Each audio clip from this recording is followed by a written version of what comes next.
Hi guys, and welcome to this autumn trees tutorial where I demonstrate essential watercolor techniques for beginners and improvers. Let's get started. I'm going to mix up Ultramarine and Cerulean.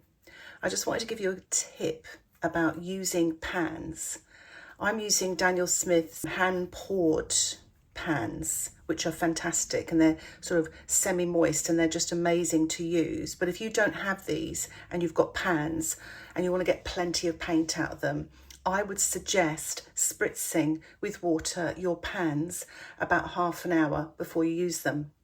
It moistens them up and it makes them easier to get larger volumes of paint. However, I would say even if you have pans like this, invest in a couple of tubes. I'm just going to wet around the tree. I'm sort of touching the tree a little bit, just here and there. So I always say to my students, large area, large brush. So fully load your brush. Don't do that. I'll show you what to do with that in a second. But just start painting your blue sky just around the tree and just allow the paint to flow. Let it do its own thing. Watercolor doesn't like to be messed with, so my advice is always less is more. So I'm just going to leave little gaps for clouds, and I'm going to show you how you can create clouds by lifting out as well. So I'm just going to pale that towards the horizon area. So I'm just going to show you how to deal with this. Just put some water on there, clean water, and just work your brush in there a little bit. I'm just scrubbing at that, just to kind of remove the mark there. I find ultramarine does tend to stain, so you just want to work at that a little bit, add a little bit more clean water there, work away, and then use your paper towel. Then just lift that off like that with a paper towel. Show you how to create clouds with a paper towel. So you just scrunch up the paper towel. I find a little trick here as well, good little tip, is to wet the paper towel, wring the water out, scrunch it up still, and lift out the clouds like that as well. So it kind of creates more of a natural looking clouds. I'm just going to wet this foreground area here. I'm using sap green here, and I'm going to mix up some lovely sort of orangey golden colours for the fallen leaves. So that's red and yellow, and I'm going to just use some of that colour and add a bit of alizarin crimson in there as well, maybe with a bit more yellow. Always give your brush a good rinse before you put the brush into other paint, even though I am guilty of doing that. I'm just going to take the excess paint off there and just stipple some of those leaves, and there's lots of them directly underneath the tree, and this is damp into wet, so the paint's not too wet, and the sky was wet into wet. I'm just going to get the alizarin crimson with the red and yellow and just stipple some of that colour there. Just stipple that colour so it looks like the fallen leaves. Do the same thing with the green. I'm making it slightly thicker as well, just taking the excess off, and I'm just sort of painting that around the outside edge here, and also painting it in the background. Just sort of try not to touch the colour because it'll get a little bit muddy. I'm just going to spatter, so I'm just getting lots of paint. I'm just going to spatter some of that green just over the top of some of that colour there, and I'm going to do the same thing with the red and yellow. So I'm just covering my sky area just to spatter some of the leaves as well here, and maybe spatter a little bit more of the alizarin, slightly darker colour there. I'm going to just use some table salt, and I'm just going to sprinkle it onto damp paint just to create some light textures, mostly on the leaves, not on the grasses. And I'm going to allow that to dry naturally to allow the salt to work. Brush the salt off. And what we're going to do now is paint the tree. I'm going to use the alizarin and yellow mixed with the alizarin. I'm going to use a sponging technique. So this is an old natural sponge. So if you don't have a sponge, don't worry. I'm going to show you how to paint the tree here without using a sponge. So I'm just going to dip my sponge in like that with the lighter colour. So I'm working light to dark, and I'm just going to gently sponge.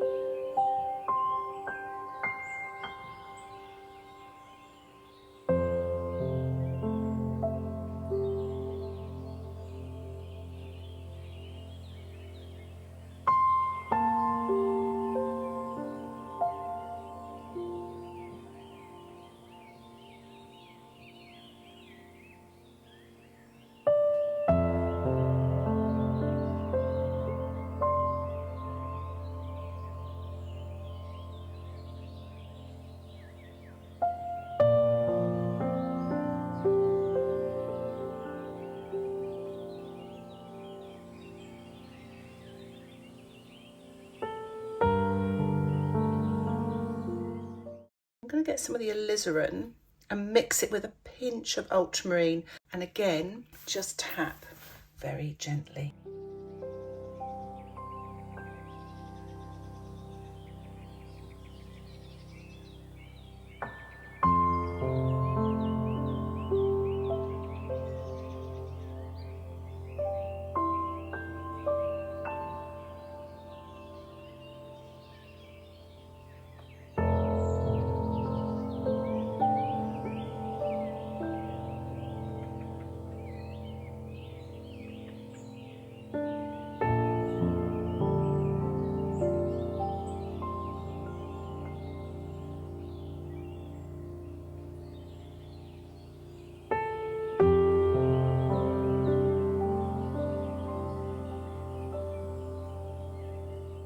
And I'm going to mix up a little bit of the ultramarine with the orange. So just the light's coming from the left. So I'm going to put the shadow wet on dry here on the right hand side. Rinse my brush, take the excess water off my brush, work from the left side. You can just start working your way up through the tree, sort of cutting into the foliage so it looks like it's in the middle there, and try to follow the line of that tree trunk there and just cut in like that. It just looks more sort of 3D, a little bit more dark actually, just because it's inside the tree there, so it's just a little bit darker. Just get a little bit of paint the other side so we get that tree looking like it's growing out of the ground. You can just sort of paint a few branches with your brush. Sometimes I like to turn my painting sideways and just sort of paint a few little branches in there, some over here as well, and upside down as well to make it easier, and just paint a few little twigs and branches through the tree, just here and there. I'm just going to use the ultramarine mixed with the alizarin to paint a shadow just on the right hand side, just of the tree trunk there. I'm just fading that. And there's all the texture there. You can see how it's quite effective. So I'm going to mix up some other colours. I might do a little bit more of a stormy sky. I'm going to use the colours that I've got in the palette here, the ultramarine and the alizarin crimson. And I'm going to wet the paper. Remember to cut into the tree. So I'm just tilting as I paint this. And I'm just going to use the tip of my brush to kind of cut in just here and there, and just work my way down. I'm just going to make this a little bit paler as it goes towards the horizon. A little bit more dark in there. Back, just lifting off some of those areas there. And I'm now going to go in with that green, but instead of it being sort of that bright green, I've actually added it in with the colours of the sky, the ultramarine and the alizarin crimson. So I'm just adding these leaves here, the fallen leaves, And this is kind of damp into damp. And then I'm going to get a little bit of red as well. Just drop that in. I've taken the excess paint off. Just going to drop that in as well. A bit of stippling. And then a little bit of the alizarin crimson as well. Now you can leave it like that. It's going to get some more of the green. You can use ultramarine and yellow. I'm just using a little bit of the sap green and ultramarine, and I'm just going to add some of that colour behind. You've got something behind there as well. Really load the brush and paint that there behind as well. You could even tilt that a little as well to let that all run up. I'm just going to use some crimson Brusho here. So I'm just going to tap very gently. And with Brusho, what I found over the years is less is more. That's a tiny bit there, but what happens is it starts to explode. I've also got some yellow ochre here. I'm just going to tap that on there. Thought it'd be quite nice as well to add a little bit of salt. I'm going to allow that to dry naturally.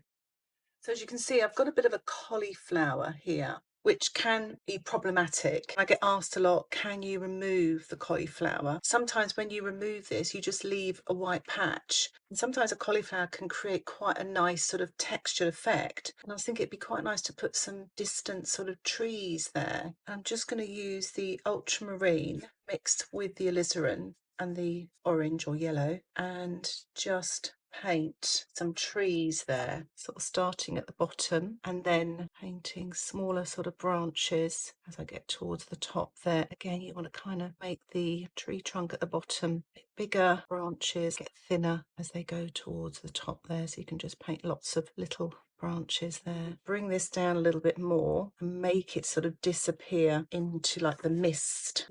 Paint another tree trunk here. I'm using a size round brush, and again I'm just going to add a little bit of water to the bottom there just to make it sort of fade away. Just where the cauliflower is, this crinkly area here, it just acts like the sort of top, the canopy of the tree, and it just looks quite effective. It's just a good way of practicing. I'm just going to add really pale colour here, so these trees here look like they're even further off into the distance. So you've almost got these sort of very pale trees, so you can create the sort of look of mist by just lifting off like that. I want to show you dry brush, side brush. So using the same colour, the yellow, the Hansa yellow deep. To make the brush dry, you mix up the paint, slightly creamier. Take the excess paint off and work with the belly of the brush. That's the middle of the brush. Your brush is horizontal to the paper. If you tilt it like that, the paint pours out too fast. So if you have it horizontal and just paint with the belly, the paint doesn't pour out too fast. So you get less paint. So you get a dry brush. So let's practice. Now I'm using cold pressed paper, so it's not got as much tooth and texture as rough paper. So this works really well on rough paper. So take off your excess paint. I'm actually going to start at the top. And just, that's too wet. Use the belly of the brush. Can you hear that now? I'm going to stop talking so you can hear the dry brush effect.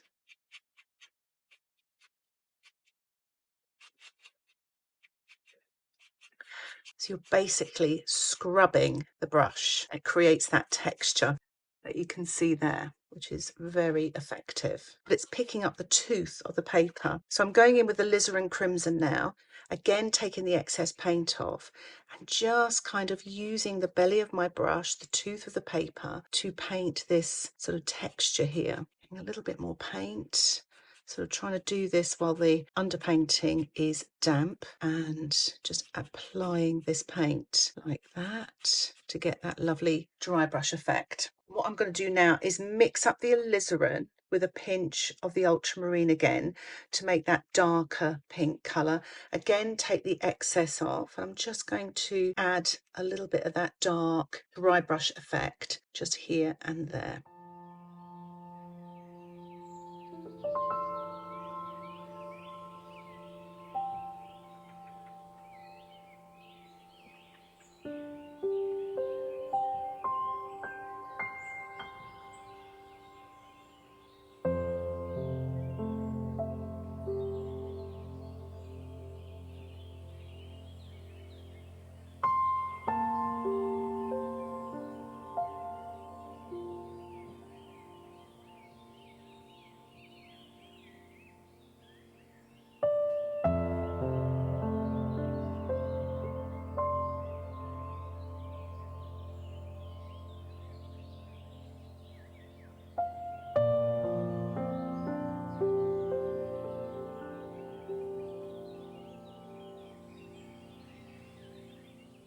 So I'm just going to paint that wet on dry, the trunk of the tree there. Rinsing my brush, taking off the excess water and just sort of blending that on the left-hand side where the light's coming from. Just sort of have that sort of kind of fanning out into the ground there. So it looks like it's sort of buried in the ground. I'm just adding a little bit more ultramarine as it goes up into the tree now. Remember to kind of cut into your tree in between the foliage. So I'm just going to make this a bit darker down here. Just coming up into the tree. Just going to work my way up the tree, sort of almost like a zigzag going up and down like that, so it cuts into the foliage. The foliage hasn't dried. Quite like working sort of damp into damp here because it all looks a bit more natural looking. We can start branching off a little bit now as well, just here and there, and you can turn this sideways just to paint your branches through. So you can just add a few branches, just cutting through just here and there, and just doing a little bit of spattering as well. It's kind of those loose sort of leaves, which is quite nice. Gives you that texture. Could do a little bit of spatter here as well. Yeah, so I'm just going to remove the washi tape. So I've decided to add a little bit more light foliage to the right-hand tree. Just there, just to give a bit of sparkle. And I'm also going to add a cast shadow, mixing up the ultramarine with a pinch of the yellow and pink.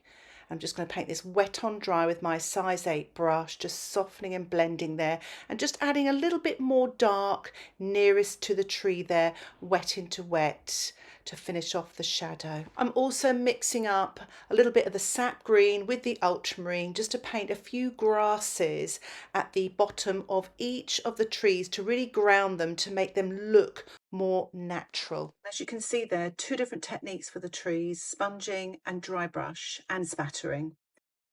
So I really hope you found this tutorial helpful, just using those 2 different techniques to paint foliage. If you like the content that you've seen here, why not think about joining my Patreon membership? You'll get access to my exclusive tutorials and downloadable outline sketches. You can also share your work on a private Facebook group, and you can cancel anytime. Details about the membership can be found in the description below. Just click Patreon. Thank you so much for watching this tutorial. Happy painting. Bye for now.